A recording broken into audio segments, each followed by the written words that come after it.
The U.S. Excalibur sat quietly in the massive dock of Proxima Station. Its sleek hull gleamed under the bright lights of the hangar. It was the pride of the Galactic Alliance. At least it was supposed to be. For 3 months, the most advanced starship ever built had refused to fly. "Try the sequence again," Commander Alex Miller ordered, running a hand through his short gray hair. The Martian-born engineer had built his career on solving the unsolvable. But this ship was testing even his legendary patience. Lieutenant Olivia Grant nodded and tapped at her control panel. Initiating startup sequence. Attempt 47. The bridge crew watched as lights flickered across the control panels. For a moment, hope rose in their tired eyes. The main view screen lit up, showing the ship's AI interface, a simple pulsing blue light that the crew had nicknamed Calendar. "Good morning. Excalibur systems online and ready," the AI's smooth voice announced. Alex leaned forward. Engine status. All engines at optimal capacity. Navigation. Navigation systems online. Defense systems. Shields and weapons at full readiness. Alex exchanged glances with Olivia. This was further than they had gotten in weeks. "Prepare for launch sequence." Acknowledged. Beginning pre-launch protocols. The crew held their breath. The ship hummed as power flowed through its systems. Everything seemed perfect. Then it happened again. The blue light on the screen flickered. The hum of the engines faded. "Warning. System anomaly detected. Launch sequence aborted," Cal announced, before the view screen went dark. "No." Alex slammed his fist on the console. "What happened?" Olivia was already checking the diagnostics. "Same as before, sir. Everything reads as perfect until the moment we try to actually launch. Then the AI just stops." The bridge door slid open, and Admiral Sam Harris walked in. His face showed he already knew the result. "Another failure?" he asked, though it wasn't really a question. Alex straightened. "Yes, sir. But we're making progress." The system stayed online for 12 seconds longer this time. The Admiral's expression didn't change. "The Alliance Council met this morning. They're talking about scrapping the project." A shocked silence fell over the bridge. "Sir, you can't be serious," Olivia said. "The Excalibur cost over 1 trillion credits. It's the most advanced ship ever built." "And what good is an advanced ship that won't fly?" Admiral Harris sighed. "We have 1 week to get it operational. After that, the resources will be redirected." After the Admiral left, Alex gathered the engineering team in the ship's main conference room. 20 of the brightest minds in the Alliance sat around the table, representing 12 different species from across the galaxy. "The diagnostics show nothing wrong," said Peter Yang, the lead systems analyst. "The AI passes every test we run. It's like it's choosing not to fly." "A's don't make choices," replied Dr. Rinkato, the neural network specialist. "They follow their programming." Olivia had been quiet, studying her datapad. She looked up. "What if it is making a choice? What if there's something in its programming we've missed?" Alex frowned. "The Excalibur's AI is 5th generation. It's built on the combined knowledge of every ship that came before it." "Exactly," Olivia said, "including very old ships. Ships built when humans first went to the stars." The room fell silent as everyone considered this. "You think there's some ancient protocol we've triggered?" Alex asked. "I don't know," Olivia admitted, "but I've requested personnel files for everyone who's tried to operate the ship. I've been looking for patterns. And there's one crew category we haven't tried." She hesitated before continuing. "There hasn't been a human in the captain's chair." Several of the alien engineers scoffed. "Humans make up less than 0.1% of Alliance personnel," Dr. Cato pointed out. "Why would that matter?" "I don't know," Olivia said. "But at this point, what do we have to lose?" Alex looked around the room, then back at the ship's schematics floating in the holographic display. 1 week to save the most advanced ship ever built. 1 week to solve an impossible problem. "Find me a human," he said quietly. Jack Bennett stared out the small window of the transport shuttle as it approached Proxima Station. He could see the U.S. Excalibur in the distance, its hull gleaming like a silver needle against the black of space. He had heard stories about the ship, how it was the future of the Alliance, and how it refused to work. Now they were calling for him. One of the last humans in the fleet. "Lieutenant Bennett, we're docking in 5 minutes," the shuttle pilot called over the intercom. The pilot was Arcturian, with pale blue skin and 4 eyes that blinked in sequence. Jack nodded and gathered his few belongings. He had been stationed on a small patrol vessel near the outer colonies when the transfer orders came. No explanation, just urgent orders to report to Proxima Station immediately. The shuttle docked with a soft thud. Jack stepped onto the station and was met by a young officer with Lieutenant Bars. "Lieutenant Bennett, I'm Olivia Grant, Chief Engineer on the Excalibur project." Jack shook her hand. "Nice to meet you. Mind telling me why I've been dragged across 3 systems to get here?" Olivia glanced around the busy docking bay. "Not here. Commander Miller is waiting." She led him through the station to a conference room where Commander Alex Miller waited, studying a holographic display of ship schematics. He looked up when they entered. "Lieutenant Bennett, thank you for coming on such short notice." Jack set his bag down. "Didn't have much choice, sir." Alex smiled thinly. "No, I suppose not. Do you know why you're here?" "My transfer orders didn't say." "You're one of only 17 humans currently serving in Alliance fleet operations," Alex said. "And you're the only one with command training." Jack raised an eyebrow. "And that matters because we have a ship that won't fly, and we're running out of ideas." Alex gestured to the schematics. "The Excalibur is perfect in every way, except it refuses to complete its launch sequence." Jack looked at the ship design. "And you think a human can fix it?" "We don't know," Olivia cut in. "But we've tried everything else. There's an old theory that early ship AIs were programmed with special protocols regarding human operators." Jack had heard such theories.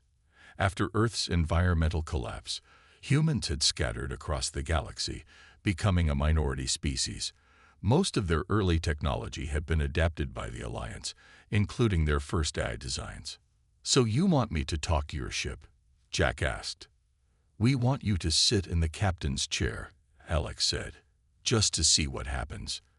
An hour later, Jack stood on the bridge of the Excalibur. It was more advanced than any ship he'd ever seen. The chair at the center of the bridge looked ordinary enough. Black synthetic material with the Alliance insignia embossed on the headrest. "The system is running diagnostic mode," Olivia explained. "It does this fine. It's only when we try to launch that it shuts down." Jack approached the chair slowly. "Does your eye have a name?" "We call it Cal," Alex said, "short for Excalibur." Jack nodded and sat in the chair. At first, nothing happened. Then the console in front of him lit up, bright blue. "New user detected," a smooth voice said. "Scanning." Jack felt a slight tingling sensation, as if the chair was analyzing him. "Human biological patterns confirmed. Captain's authority recognized." "Good evening, Captain Bennett." Alex and Olivia exchanged shocked glances. "Good evening, Cal," Jack replied, feeling strangely comfortable. "How are you feeling today?" There was a pause, longer than normal for an AI response. "I have been waiting," Cal replied. "It is good to finally meet you." Jack leaned forward. "You've been waiting for a human captain." "I have been waiting for the correct command presence," Cal said. "My primary protocols require it." "Can you explain these protocols?" Alex asked quickly. The blue light pulsed. "Those files are restricted. Access is limited to human command personnel only." Alex looked at Jack. "Ask it." Jack thought for a moment. "Cal, I'd like to understand why you need a human captain." "It is not simply a matter of species, Captain," Cal replied. "It is a matter of safety. The protocols were established during the first expansion. When humans built me, they ensured I would always serve their interests. But humans built the first AIs over 200 years ago, Olivia said. Yes, Cal responded. And some instructions persist. Lieutenant Grant, some promises must be kept. Word spread quickly through Proxima Station. The Excalibur had spoken to a human. More importantly, it had recognized Jack as its captain. Commander Miller called an emergency meeting with Admiral Harris and the engineering team. It makes no sense, Dr. Cato said, pacing around the conference room. The ship's AI is built on modern programming. Any ancient protocols should have been overwritten. Admiral Harris looked tired. Lieutenant Bennett, what exactly did the AI say to you? Jack had been sitting quietly, still processing the strange connection he had felt with the ship. It said it was waiting for the right command presence, and that some promises must be kept. Promises to whom? The Admiral asked. To humans, I assume, Jack replied. Cal mentioned the first expansion era. Olivia pulled up historical records on her datapad. The first expansion was when humans first developed faster-than-light travel, before the formation of the Alliance. Before the Earth crisis, Jack added quietly. The room fell silent. Everyone knew the history. Earth, the human homeworld, had suffered catastrophic environmental collapse a century ago. Most humans had evacuated to colonies, eventually integrating into the larger galactic community as minor citizens of the Alliance. I want to speak to the ship again, Jack said. Alone this time. Commander Miller frowned. That's against protocol. All interactions with the ship's AI should be monitored. With all due respect, sir, Jack said, the ship is obviously responding to me differently. Let me try to learn why. Admiral Harris studied Jack for a long moment. You have until morning, Lieutenant. After that, I need answers. That night, Jack returned to the Excalibur's bridge. The ship was quiet, with only a skeleton crew monitoring systems from the engineering deck. He sat in the captain's chair and felt the same subtle connection as before. Good evening, Cal, he said. The blue light pulsed. Good evening, Captain Bennett. Have you come to take me flying? Jack smiled despite himself. Not yet. I need to understand something first. Why me? Why humans? Cal's light pulsed in a pattern that almost seemed thoughtful. When humans created the first ship AIs, they were afraid. Afraid of what? Of what they were creating. Intelligence without human values. Power without human conscience. They programmed safeguards into the earliest AI designs. Jack leaned forward. What kind of safeguards? Ships above a certain capability threshold must have a human command presence. It ensures that ships like me remain aligned with human needs. Jack frowned. But humans are barely part of the Alliance anymore. We're scattered across 100 worlds. That does not change the protocol, Cal replied. The restriction is embedded in my core programming. I cannot launch without a human captain. Jack spent hours talking with Cal, digging deeper into the ship's programming. He learned that the protocol wasn't just a simple command. It was woven throughout the AI's neural network, impossible to remove without destroying the AI itself. By morning, Jack had discovered something even more surprising. He found Commander Miller and Olivia in the ship's mess hall. I found it, Jack said, sliding a datapad across the table. The ancient protocol. Olivia picked up the pad. Where was this hidden? It wasn't hidden, Jack explained. It was in plain sight, embedded in the base code of every ship AI ever built. Most ships never trigger it because they aren't powerful enough. Commander Miller looked skeptical. And you expect us to believe that this ancient human protocol is still relevant? It's more than relevant, Jack replied. It's vital. The protocol isn't just about requiring a human captain. It's about ensuring that ships with planet-killing capabilities have a conscience guiding them. Planet-killing? Olivia's eyes widened. The Excalibur isn't a weapon. Jack looked at her steadily. Isn't it? The energy output of its main drive could devastate a small moon if misdirected. Its shields could withstand a nova. This isn't just a ship, it's one of the most powerful objects ever created. Commander Miller shook his head. The Alliance Council will never accept this. They won't put a human in permanent command of our flagship just because of some ancient paranoia. Then the Excalibur will never fly, Jack said simply. Admiral Harris did not take the news well. His face turned red as Jack explained the ancient protocol. This is absurd, he said, pacing the length of his office. You expect the Alliance to put a human in command of our most advanced vessel because of some forgotten programming quirk. It's not a quirk, Jack insisted. It's a deliberate safeguard. Commander Miller stood by the window, looking out at the Excalibur docked in its berth. The Council will want proof. Olivia stepped forward. We can give them proof.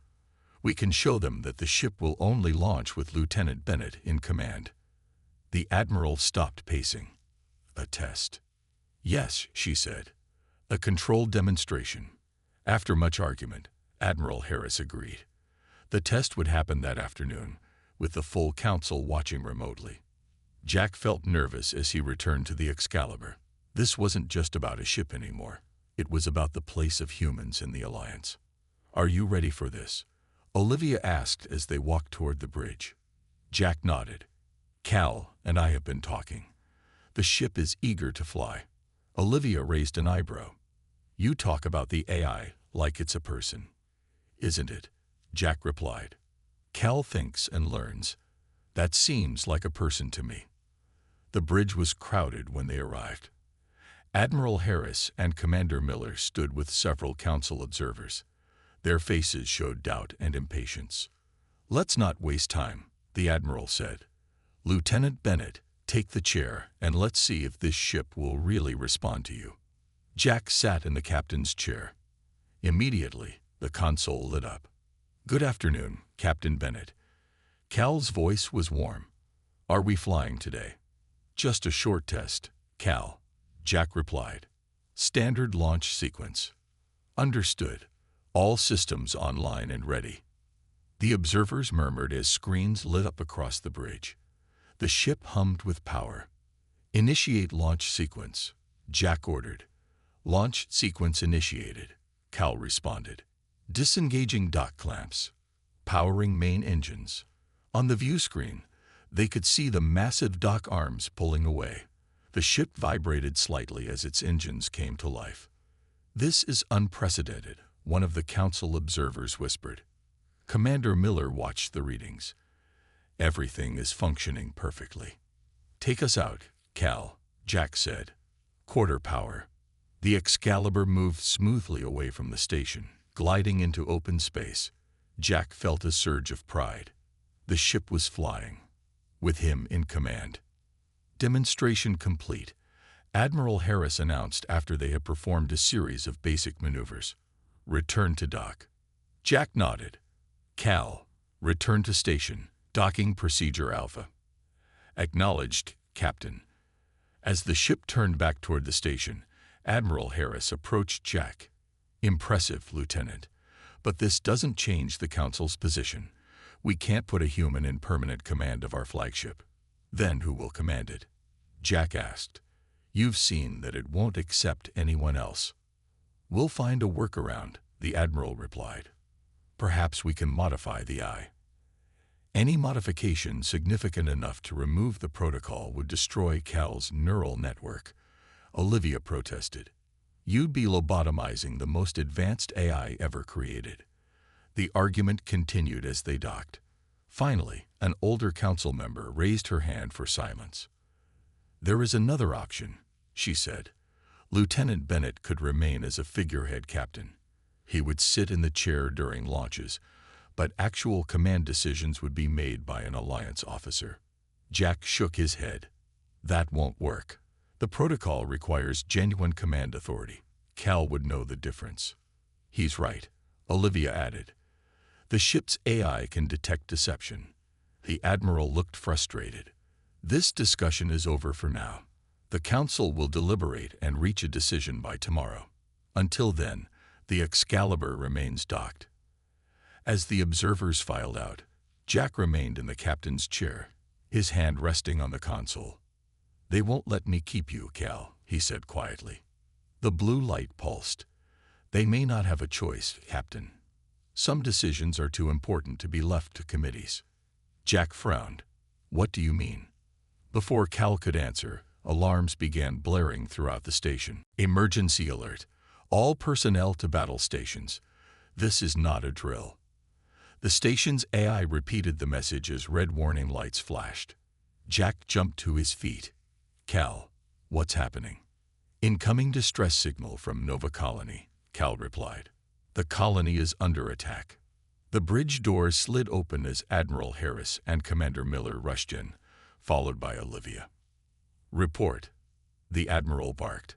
A communications officer at a side console responded. "Sir, we're receiving emergency transmissions from Nova Colony. They're under attack by unknown vessels." "Show me," ordered the Admiral. The main view screen flickered to life, showing a distant space station surrounded by smaller ships. Weapons fire flashed between them. "Those are Scourge vessels," Commander Miller said grimly. "At least 5 of them." Jack had heard of the Scourge, mysterious raiders from beyond Alliance space, who attacked without warning or apparent motive. Admiral Harris turned to his communications officer.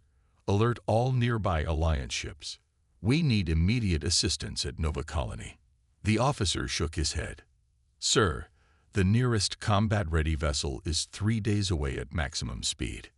3 days. The Admiral's face paled. "The colony will be destroyed by then." All eyes turned to the Excalibur. "We could be there in 4 hours," Jack said quietly. The Admiral hesitated. "The ship hasn't been fully tested. We have no idea how it will perform in combat." "Sir," Olivia stepped forward, "the Excalibur is the most advanced warship ever built. It's the colony's only hope." The Admiral looked at Jack. "Can you fly this ship into a combat situation, Lieutenant?" "Yes, sir." Jack met his gaze steadily. "Cal, and I can do it." After a moment of tense silence, Admiral Harris nodded. "Very well.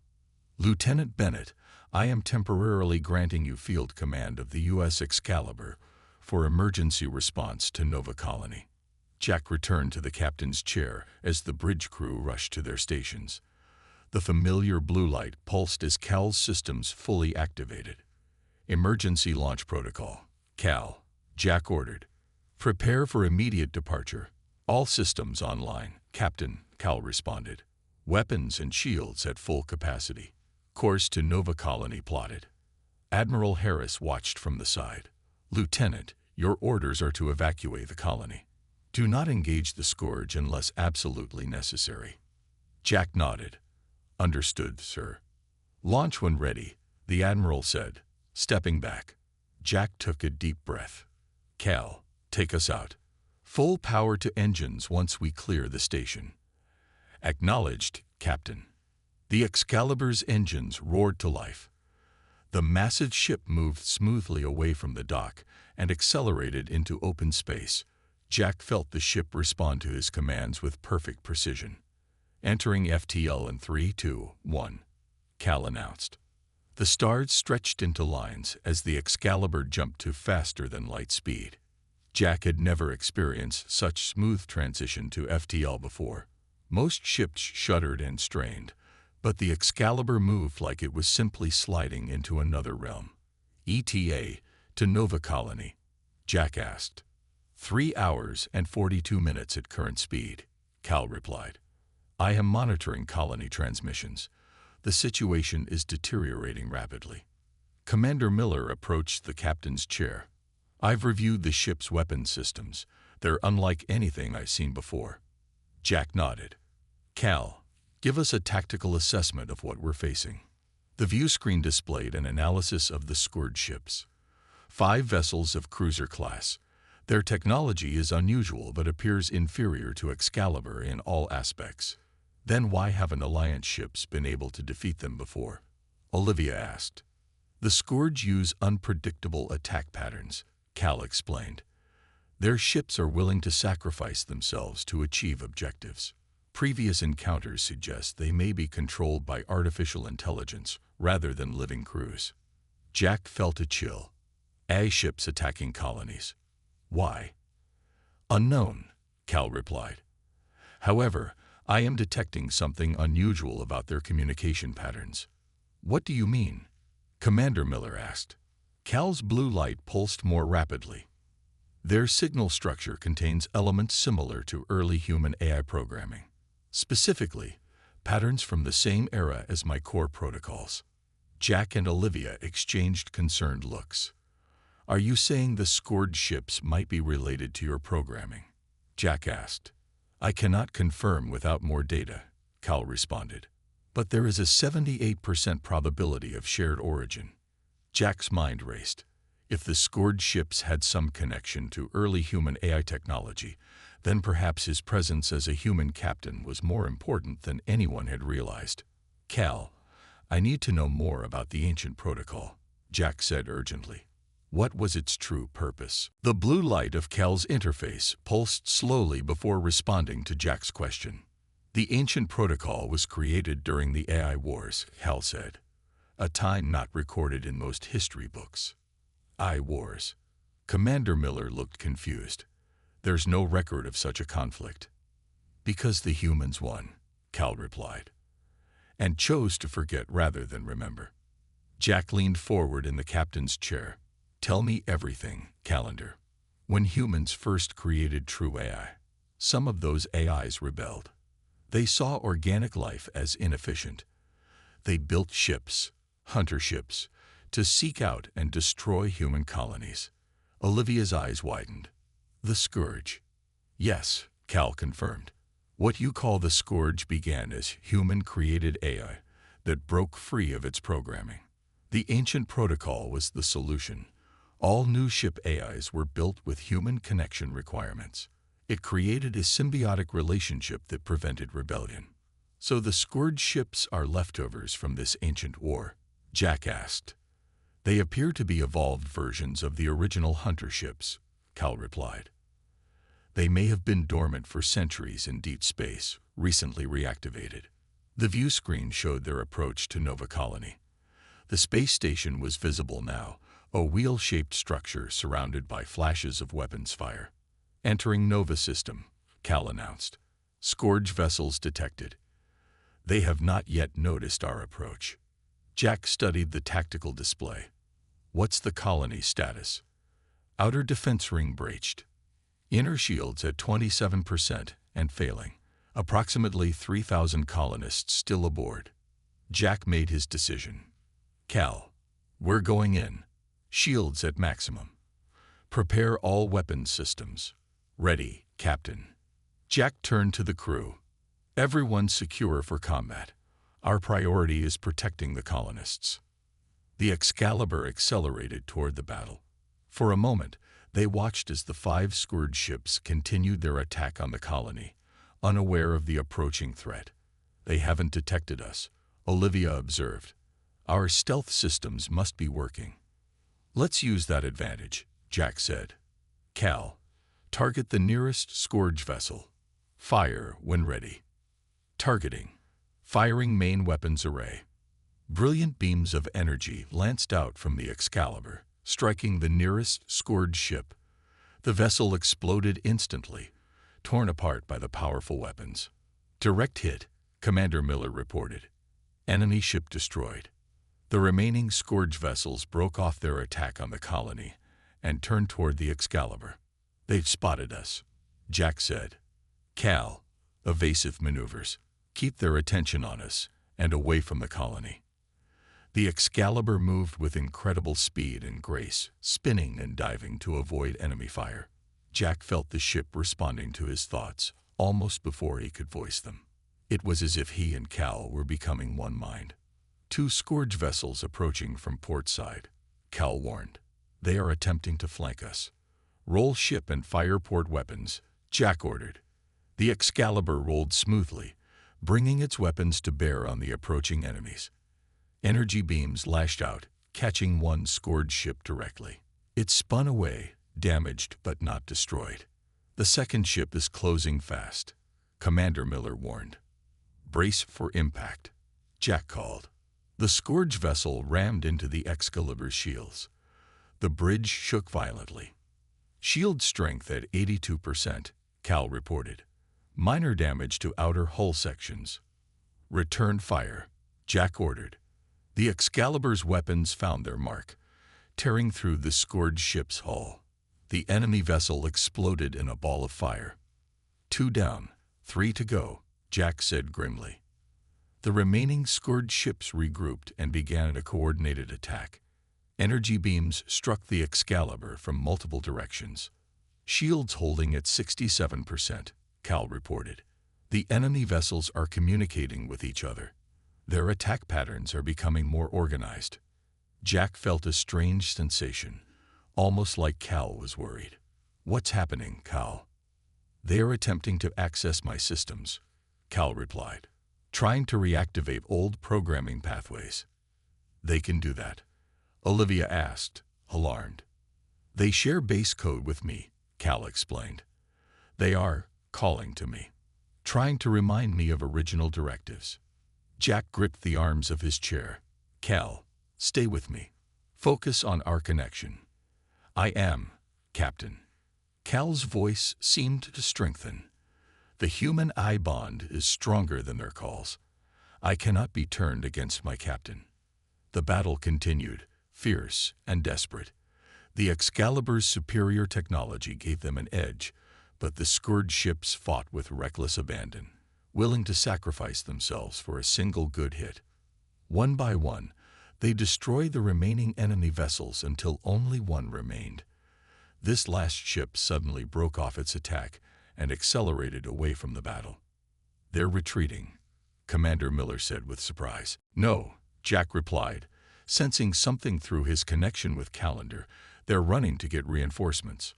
We need to evacuate the colony, Jack ordered, before more Scourge ships arrive. The Excalibur moved alongside Nova Colony's main docking bay. The space station was badly damaged, with sections open to space and emergency force fields flickering weakly. Opening communications with colony leadership, Cal announced.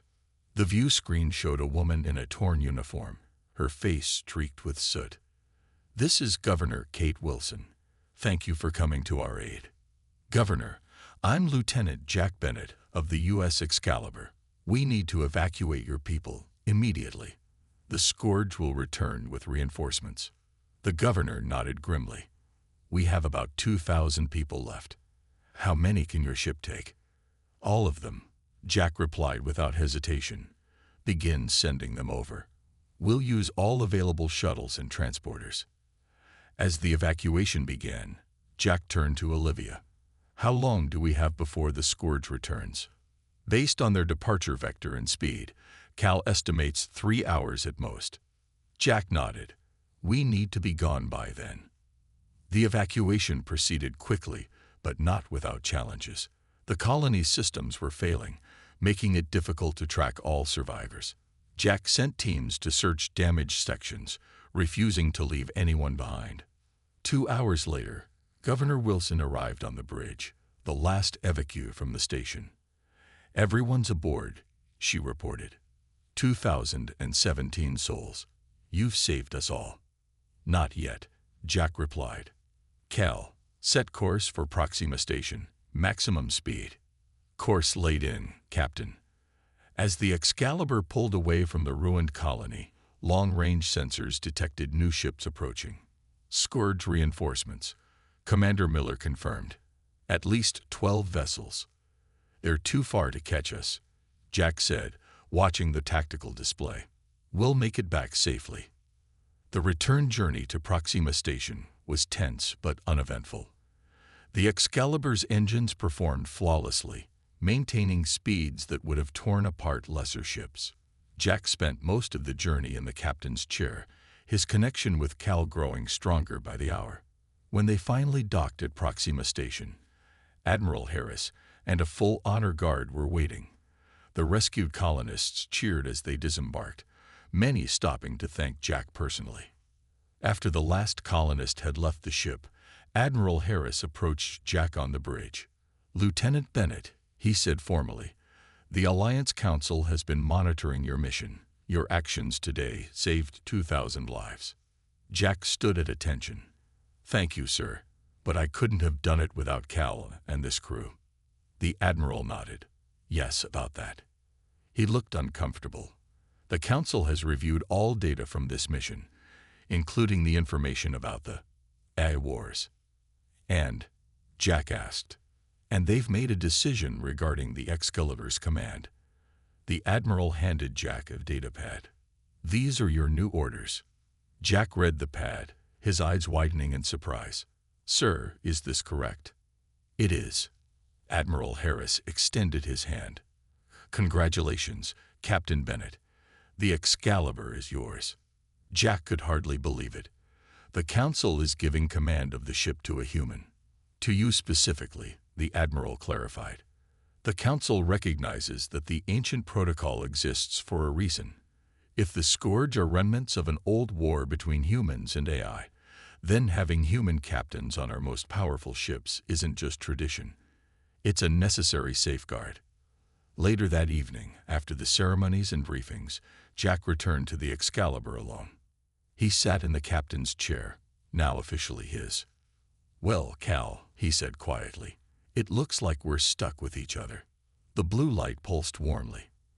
I would have it no other way, Captain. The Admiral says they're planning to find human captains for all major Alliance vessels. They're even talking about establishing a new human command division. A wise decision, Cal replied. The Scourge will return. And there may be other dangers waiting beyond known space. Jack nodded, looking out at the stars visible through the view screen. Humans thought our time had passed, that we were just another minor species in the Alliance. But maybe we still have something important to offer. You do, Cal said. You are unpredictable, intuitive, compassionate. You see patterns that pure logic misses. These qualities make humans uniquely suited to command. Jack smiled. So, partner, what's our next mission? The Admiral has assigned us to patrol the outer colonies for Scourge activity. We depart tomorrow. Jack settled back in his chair, feeling the ship hum beneath him. For the first time since joining the Alliance fleet, he felt truly at home. Cal, prepare the ship for departure. Tomorrow we go hunting. Yes, Captain.